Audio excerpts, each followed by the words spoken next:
दोस्तों, सबसे पहले सब्सक्राइब करें, नोटिफिकेशन बेल दबाएं और सबसे पहले वाली ऑप्शन ऑल करें, जिससे हमारी आने वाली नई वीडियो की नोटिफिकेशन आपको फौरन मिल जाए। जय श्री राम भक्तों। आज की कथा है सांप के द्वारा ब्राह्मण का अतिथि सत्कार करना। चलिए आज की कथा श्रवण करें। नैमिषारण्य में गोमती के तट पर धर्मात्मा, बुद्धिमान और शास्त्रों का ज्ञाता पद्मनाथ नामक एक नाग रहता था। वह तप, संयम और उच्च विचारों से युक्त हमेशा स्वसाध्य में लगा रहता था। तीर्थ यात्रा पर निकला एक ब्राह्मण उसके दर्शन को पहुंचा। नागराज घर पर नहीं थे तो नाग पत्नी ने अतिथि का सत्कार किया। नाग पत्नी ने कहा कि नागराज घर पर नहीं हैं, वह आते ही आपके दर्शन करेंगे। ब्राह्मण ने कहा, जब तक उनके दर्शन नहीं होते तब तक मैं गोमती के तट पर निराहार उनकी प्रतीक्षा करूंगा। मैं नाग पत्नी के बार बार कहने पर भी निराहार गोमती के तट पर बैठकर साधना करने लगा।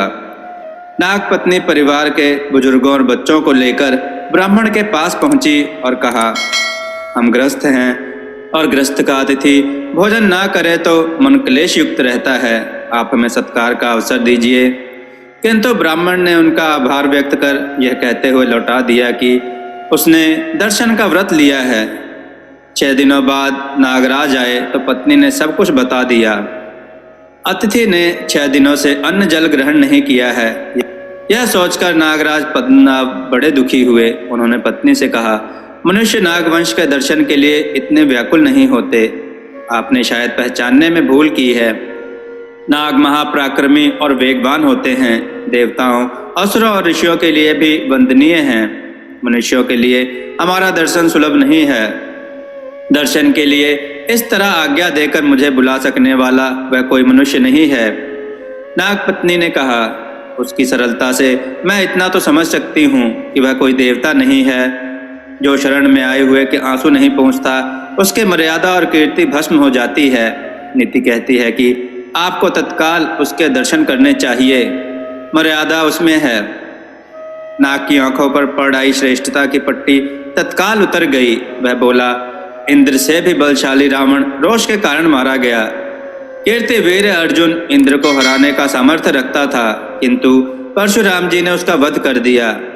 वे सभी अहंकार के वश में आ गए थे।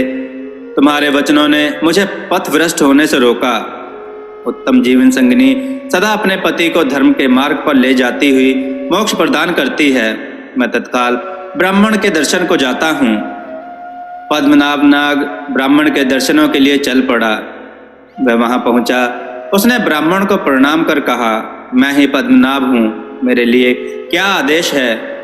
ब्राह्मण ने कहा, आप भगवान सूर्य के परम प्रिय हैं, ऐसी कोई बात बताएं जो आपने सूर्य में देखी हो।